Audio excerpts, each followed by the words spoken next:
ನೋಡಿ ನೋಡಿ ನೋಡಿ ನೋಡಿ ಭೀಮ ಬಿದ್ದಂತಹ ಚಂದವನ್ನು ನೋಡಿ. ನಮ್ಮಲ್ಲಿ ಒಂದು ಮಾತಿದೆ, ಆನೆ ಇದ್ದರೂ ಸಾವಿರ ಸತ್ತರೂ ಸಾವಿರ ಎನ್ನುವುದಾಗಿ. ಅದೇ ರೀತಿ ನಮ್ಮ ಭೀಮನೂ ಸಹ ಬಿದ್ರೂ ಚಂದ ಎದ್ರೂ ಚಂದ, ಒಟ್ಟಾರೆ ಚಂದವೇ ಚಂದ. ಈ ಭೀಮ ಬಿದ್ದಂತಹ ಪರಿಯನ್ನು ನೋಡಿ ಏನಾದರೂ ಮಾತಾಡಿ. ಯಾರೂ ಮಾತಾಡ್ತಾ ಇಲ್ಲ. ಓ ಅದ್ಯಾರದು? ಅನತಿ ದೂರದಲ್ಲಿ ಒಬ್ಬ ಮಹಿಳೆಯಾರು ಕಣ್ಣೀರನ್ನು ಇಡುತ್ತಾ ಇತ್ತ ಕಡೆ ಓಡೋಡಿ ಬರುತ್ತಾ ಇದ್ದಾಳೆ. ಯಾರೆಂದು ವೀಕ್ಷಿಸುವಾಗ ಹಾ ಹಾ ಹಾ ಹಾ ಪಾಂಚಾಲಿಯಲ್ಲವೇ, ದ್ರೌಪದಿ ಅಮ್ಮನವರು. ಅವರು ಇಲ್ಲಿಗೆ ಕಣ್ಣೀರನ್ನು ಹಾಕುತ್ತಾ ಯಾಕೆ ಬರುತ್ತಾ ಇದ್ದಾರೆ? ಅರ್ಥವಾಯಿತು ಅರ್ಥವಾಯಿತು. ಈ ಭೀಮಸೇನ ಅನೇಕ ಬಾರಿ ವಚನವನ್ನು ಭಾಷೆಯನ್ನು ಇತ್ತವ. ಆ ಪಾಂಚಾಲಿಗೆ 5 ಗಂಡಂದಿರೇ ಆದರೂ ನಿಜವಾದ ಗಂಡು ಅಂತ ಇದ್ರೆ ಈ ಭೀಮಸೇನ ಅವನು ಅಂದು ನನ್ನ ತೊಡೆಯನ್ನು ಮುರಿಯುತ್ತೇನೆ ಎನ್ನುವಂತಹ ಭಾಷೆಯನ್ನು ಕೊಟ್ಟಿದ್ದಾನೆ.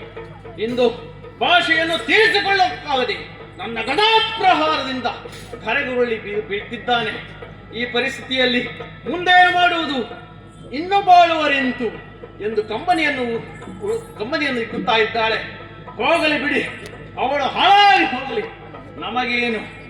ಈಗ ಈ ಪಾಂಡವರ ಹಣೆಬರಹ ನನಗೆ ಗೊತ್ತಿರಲಿವೆ.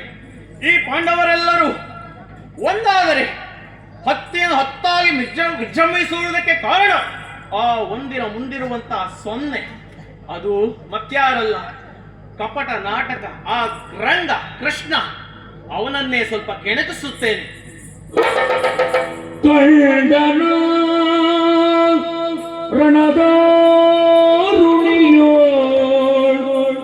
ವಿಶ್ವದಾರ ಮೂರ್ತಿಯನು ಕಂಡನ ರಣದಾರುಣಿಯೋ ವಿಶ್ವದಾರ ಮೂರ್ತಿಯನು ಅಂದೆನ್ನ ಸಭೆಯೊಳಗೆ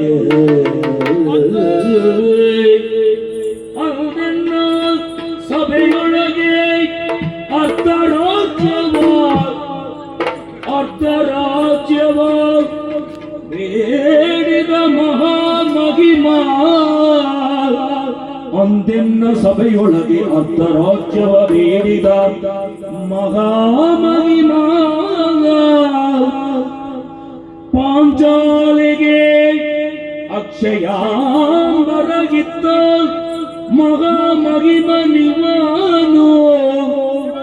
ಪಾಂಚಾಲಿಗೆ ಅಕ್ಷಯಾಂಬರಗಿತ್ತ ಮಹಾಮಹಿಮ ಇವನು. ಜರೆಯುತ್ತ ಇಂತೆಂದ